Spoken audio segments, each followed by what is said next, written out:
آج ہر مسجد کے باہر بورڈ لگا ہوتا ہے، یہ سنی کی مسجد ہے، یہ شیعہ کی مسجد ہے، یہاں وہابی کوئی نہیں آ سکتا، یہ وہابی کی مسجد ہے، یہاں شیعہ کوئی نہیں آ سکتا، یہاں سنی کوئی نہیں آ سکتا۔ اور جب ساری مسجدیں، تمام مسجدیں سنیوں، وہابیوں اور شیعوں کی ہیں تو پھر رب کی مسجد کون سی؟ پھر اللہ کی مسجد کون سی؟ رب کی مسجد ہے پٹرول پمپ والی مسجد، جہاں دونوں فرقوں کے درمیان فرق نہیں مانا جاتا، جہاں کسی قسم کی لڑائی نہیں ہوتی، جہاں دونوں فرقوں کے درمیان جھگڑا نہیں ہوتا۔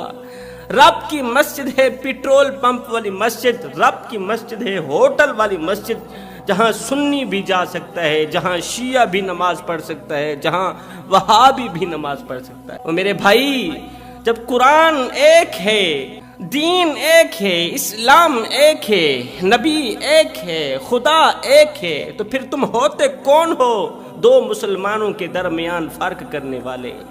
تم ہوتے کون ہو دو بھائیوں کے درمیان فرق کرنے والے، دونوں بھائیوں کو ایک دوسرے سے جدا کرنے والے؟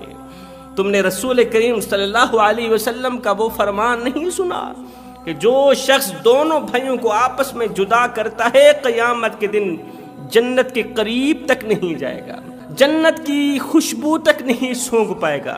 جو شخص دونوں بھائیوں کے درمیان بگاڑ پیدا کرتا ہے، دونوں مسلمانوں کے درمیان بگاڑ پیدا کرتا ہے، تین چیزیں انسان کو اللہ سے دور کر دیتی ہیں۔ نمبر 1، اپنی نیکیوں پر مان کرنا۔ نمبر 2، گناہوں کو بھول جانا۔ نمبر 3، خود کو دوسروں سے افضل سمجھنا۔ مجھے بتاؤ، یہ تینوں کی تینوں چیزیں ہمارے اندر نہیں پائی جاتی؟ کیا ہم اپنی نیکیوں پر مان نہیں کرتے؟ ہم اپنی نیکیوں پر تکبر نہیں کرتے، نہیں اتراتے؟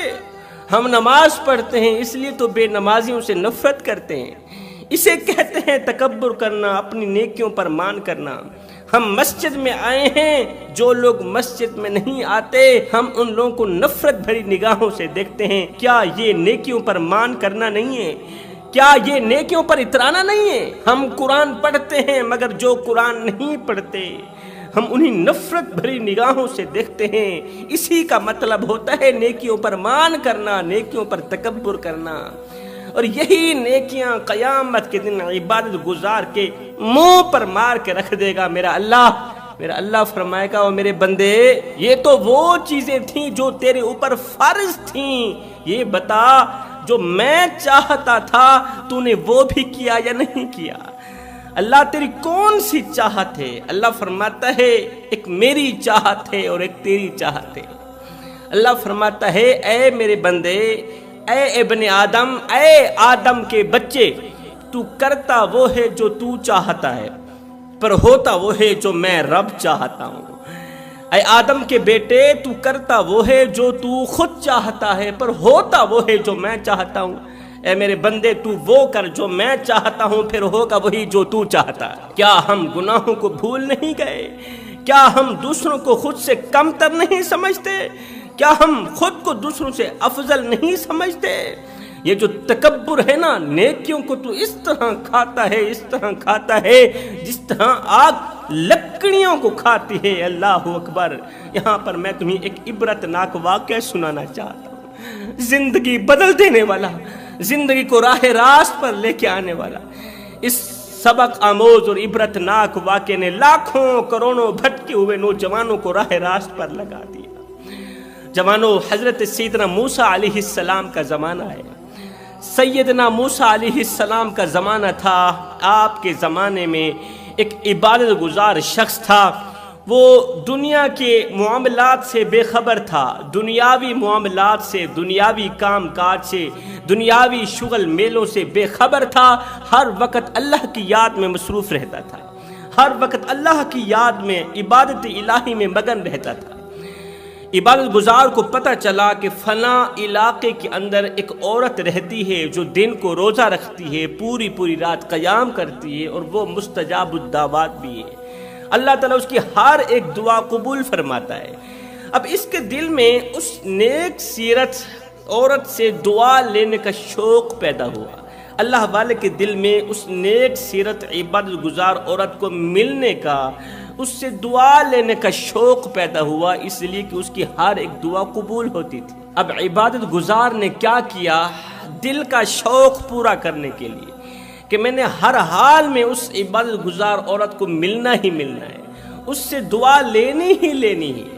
اللہ اکبر! اس نے کیا کیا؟ کھانے پینے کا ساز و سامان اپنے ہمراہ لیا، گھر سے باہر نکلا، عبادت گزار عورت کی طرف روانہ ہوا، چلتا رہا، صحرا کے درمیان جا پہنچا۔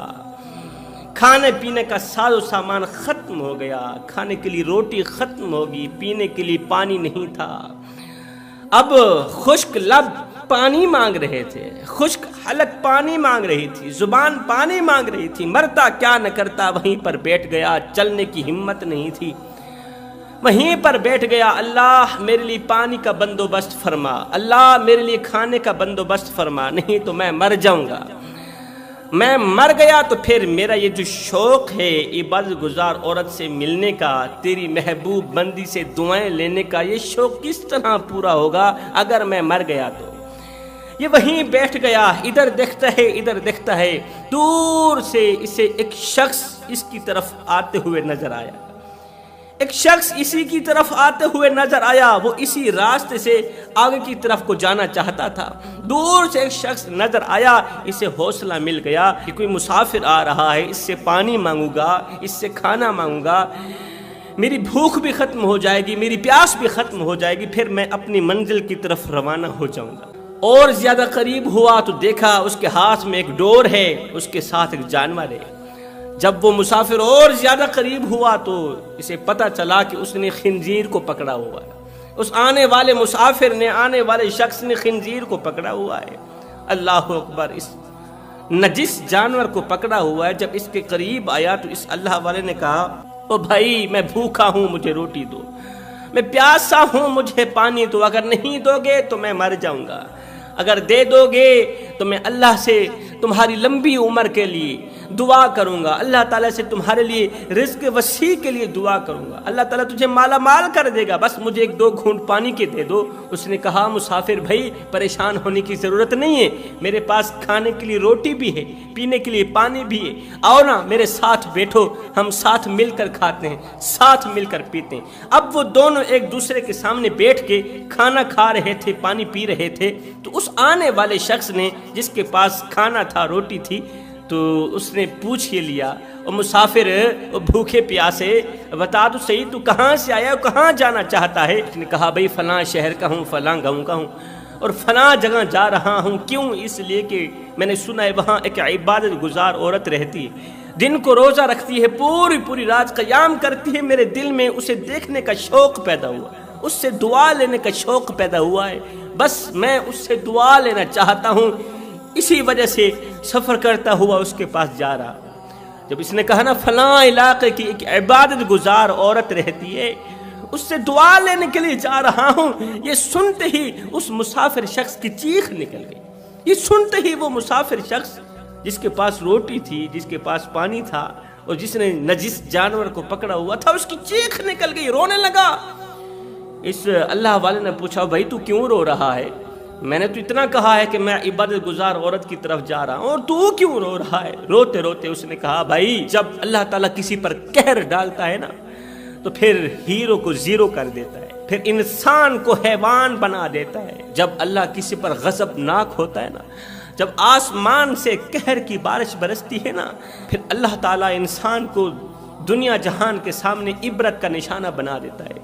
بزرگ نے کہا، بھئی تیرے رونے کی وجہ کیا ہے؟ اس نے کہا، وجہ یہ ہے جس عورت کے پاس تو جا رہا ہے اس کی زیارت کے لیے، اس سے دعا لینے کے لیے، جس ولیہ کے پاس تو جا رہا ہے نا، وہ ولیہ میرے سامنے بیٹھی ہے، یہ وہی عورت ہے۔ خنزیر کی طرف اس نے اشارہ کرتے ہوئے کہا، یہ وہی عورت ہے جو جانور کی شکل اختیار کر گئی ہے، یہ وہی عورت ہے جو نجس جانور کی شکل اختیار کر گئی ہے۔ فقیر دیکھ کر چونک گیا، فقیر کی چیخ نکل گئی، فقیر رو کر کہنے لگا، بھائی یہ کیسے ہو سکتا ہے، یہ کیسے ہو گیا؟ کیا اللہ تعالیٰ اپنے محبوب بندے کو بھی عبرت کا نشانہ بناتا ہے؟ کیا اللہ تعالیٰ عبادت گزار کو بھی عبرت کا نشانہ بناتا ہے؟ اس مسافر نے کہا، او اللہ والے، جب آسمان سے اللہ کے قہر کی بارش برستی ہے نا تو پھر اللہ تعالیٰ وہ کر دکھاتا ہے کہ انسان کو عبرت کا نشانہ بنا دیتا ہے، پھر اس کی حالت زار کو لوگ دیکھتے ہیں، عبرت حاصل کرتے ہیں۔ اب اس اللہ والے نے کہا پھر اس طرح کرتے ہیں، ہم وجہ جانتے ہیں کہ آخر اس عورت نے کون سا ایسا گناہ کیا تھا، کون سا ایسا جرم کیا تھا جس جرم کی وجہ سے اللہ تعالیٰ نے حضرت انسان کو حیوان میں بدل دیا، انسانی روپ کو جانوروں کے روپ میں بدل دیا۔ آخر اس نے کون سا ایسا گناہ کیا تھا جس گناہ کی وجہ سے آسمان سے قہر کی بارش برسی